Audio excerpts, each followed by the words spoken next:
Good morning. Thanks for coming. A couple of opening statements, and we'll answer two questions from each side. It's my honor to welcome back to the White House my friend and our ally, Prime Minister John Howard. He's a close friend of mine. I appreciate the frequent discussions we have. I value his advice. I appreciate his clear vision. Our two nations were allies in every major conflict of the last century. We've each lost citizens in the first war of the new century. I will never forget standing with the Prime Minister on September the 10th, 2001, the day before the world changed forever. Americans will never forget the vicious attack in Bali, which claimed the lives of dozens of innocent Australians. Today, Australians and Americans are standing together on the front lines of freedom. As members of a common coalition, our two nations helped to free the people of Afghanistan and Iraq from the grip of tyranny. Today, we're working together to help the Afghan and Iraqi people build free societies and prevent tyranny's return. Today, the Prime Minister and I discussed our coalition's progress in Iraq. The country took a major step 2 days ago when the new interim government was named. That government will assume full sovereignty later this month. Our coalition will remain in Iraq to help them along the path of freedom. The new Iraqi government's foremost task will be to prepare Iraq for a national election no later than January of next year, and to work with our coalition to provide the security that will make that election possible. A sovereign Iraq deserves the full support of the international community as it works to establish a representative and freely elected system of government in the months ahead. We're working toward a new Security Council resolution that will express international support for Iraq's interim government, reaffirm the world's security commitment to the Iraqi people, and encourage other UN members to join in the effort of building a free Iraq. I appreciate the Prime Minister's advice and support for the ongoing process. Today I'll leave for Europe, and then we'll host the G8 summit. I will continue to discuss with world leaders our common responsibility to help the new government of Iraq and our common opportunity to help advance the momentum of freedom in the broader Middle East. Freedom must succeed in Iraq. In the long run, the defeat of terror requires the triumph of hope. A free Iraq rising in the heart of the Middle East will show the people of that region a clear alternative to the bitterness that feeds terror. Freedom is the true foundation of stability, prosperity, and peace. By working for freedom in the Middle East, we make America, Australia, and the world safer. The United States and Australia are committed to the principles of human dignity. Today I assured the Prime Minister that my nation will conduct a full accounting of the cruel and disgraceful abuse of Iraqi detainees. He strongly reflected his government's and the Australian people's desires to make sure that the Australians being held in Guantanamo are not only treated fairly, but their cases are brought to finality. And I appreciated your candid discussion, Mr. Prime Minister. We also, of course, discuss issues that affect our economies. Just last month, our two nations signed an important free trade agreement that will eliminate nearly all tariffs on manufactured goods, open international markets, and deepen our strong economic ties. This agreement is good for both countries, and our Congress and the Australian Parliament should ratify the free trade agreement as soon as possible. I assured the Prime Minister that I'll work with leadership in the Congress, in our Congress, to move this agreement forward. Australia and the United States have never been closer. Our closeness is based on a shared belief in the power of freedom and democracy to change lives. As the Prime Minister has said, the war on terror is not a contest of civilization, it is a contest of convictions. Our victory hinges on the free world's willingness to protect and encourage democratic values. I look forward to seeing the Prime Minister in France later this week as we commemorate the Normandy landings. It'll be a fitting time to remember our partnerships in past wars of freedom, as well as the sacrifices we have made together in our current struggle. Mr. Prime Minister, welcome. Thank you, Mr. President. May I express to you personally and to your wife, Laura, and to the members of your administration my gratitude for the very warm welcome that you've extended to me, my wife and the other members of my party. You reminded me, Mr. President, that the first occasion on which we met in our respective positions was indeed the 10th of September 2001 at the Naval Dockyard not far from here, and then we later continued our discussions at the White House. Since then we have worked together not only as leaders of two countries that share the values of democracy, share the values of aspirational people who believe in economic achievement and individual liberty, but we've also worked together very closely in the war against terror. We continue to work closely with you and share your aspirations for a free and democratic Iraq.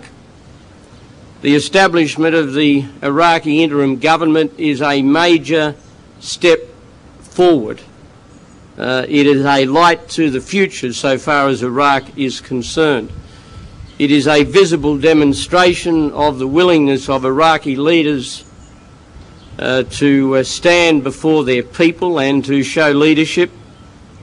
The Western world, the countries of the free world, have a lot at stake in relation to Iraq. If the democratic future of Iraq can be achieved, that will have beneficial consequences not only in Iraq, but it will also be a wonderful demonstration in the Middle East and around the world that democracy is not something which is confined to countries that have historically enjoyed it. I regard that as something of an arrogant attitude on behalf of those who think that in some way democracy cannot be extended to countries that haven't regularly enjoyed it over past decades. In recent weeks, the news out of Iraq has not been as positive as we would have liked, and the reasons for that are understood. But that has not altered Australia's view. We will keep a presence in Iraq. We will maintain a presence in Iraq until the job assigned to the individual force elements of the ADF been completed. This is not a time, it is the worst time imaginable for allies to be showing any weakness in relation to the pursuit of our goals in Iraq. And I express my strong support for the leadership that the President has continued to display, particularly through some of the more difficult aspects of recent weeks. We did take the opportunity of canvassing the free trade agreement, and I share very much the President's hope that the legislative processes in both of our countries can be disposed of as soon as possible. From Australia's point of view, this is a great opportunity to link our strong economy with the strongest economy the world has ever seen.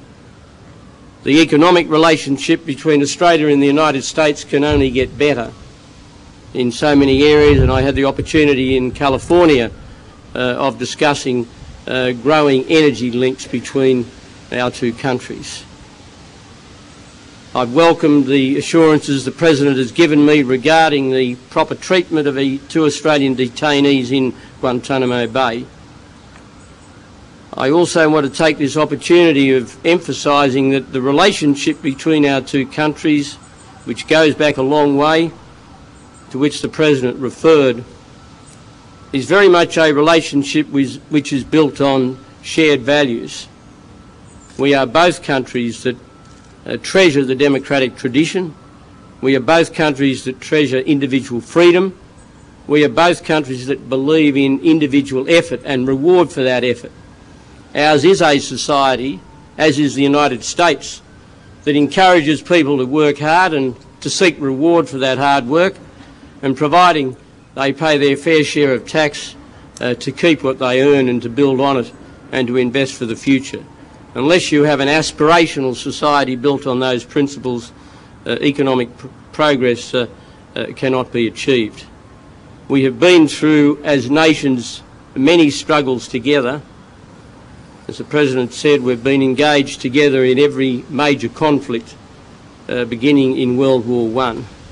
But the thing that binds us together more than anything else is a common belief in certain fundamental values. And for me, the greatest opportunity that an occasion such as this presents is to reaffirm that common commitment. We will differ, we will have changed emphasis, we will not agree on everything, but at the end of the day, if you share values in common, the relationship between two nations will always be sure, will always be predictable, and above all will be enduring. Thanks, John. Terry. President, why have you consulted an attorney in the CIA leak investigation? Have you received any indication from prosecutors that they want to question you? And what could you tell them that might shed some light on this case? I've told our administration that we'll fully cooperate with their investigation. I want to know the truth, and I'm willing to cooperate myself, and you need to refer your questions to them. In terms of whether or not I need advice from a counsel, this is a criminal matter. It's a serious matter. I have met with a attorney to determine whether or not I need his advice, and if I deem I need his advice, I'll probably hire him. Yes. The Prime Minister said he got an assurance from you that the two Australians in Guantanamo Bay will get fair treatment. Can you give a guarantee they haven't been mistreated to this point, and when will you make a decision, or when will there be a decision made on whether they face trial? Yeah. It is my understanding that the Hicks case will be referred to the military shortly, and that the other case is proceeding as well. And the military is fully investigating any allegations as to whether or not they have been mistreated. Let's see here. Morgan, David Morgan. Is that you? That's me. Okay.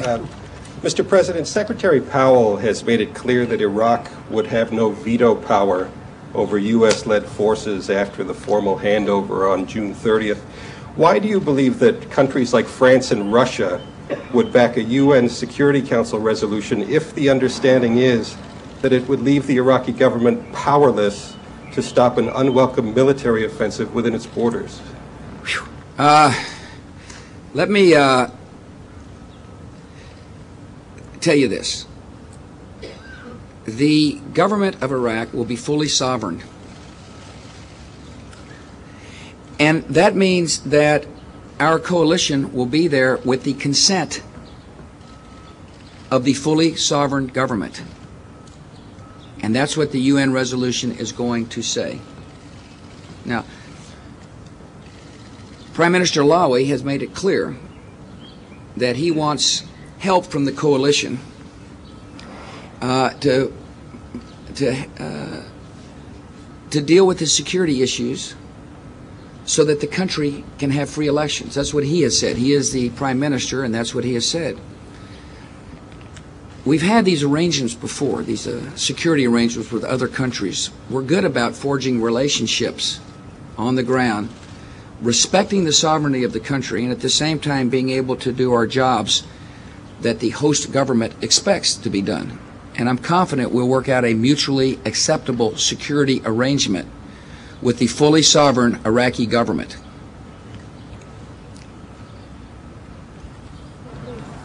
No other questions? This is unbelievable. You better hurry. No, Australian. Sorry, Elizabeth, you're not Australian. The second time in a row. Mr. Lewis. Steve Lewis, Australian. Nice try, though. She tried to become Australian. President Bush, if I could ask you a question. Where are you? There you are. Just here, thank you.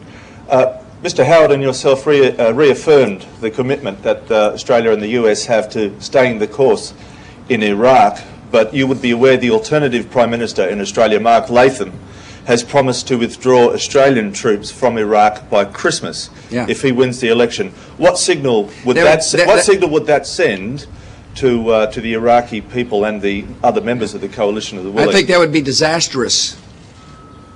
It would be a disastrous decision for the leader of a great country like Australia to say that we're pulling out. It would dispirit those who love freedom in Iraq. It would say that the Australian government doesn't see the hope of a free and democratic society leading to a peaceful world. It would embolden the enemy who believe that they can shake our will. See, they want to kill innocent life because they think that the Western world and the free world is weak. That when times get tough, we will shirk our duty to those who long for freedom, and we'll leave. And anyway, no, you can't anymore. Thank you all very much for coming. Thank you, sir. Thank you. Yeah, appreciate you, John. Thank you. Thanks a lot.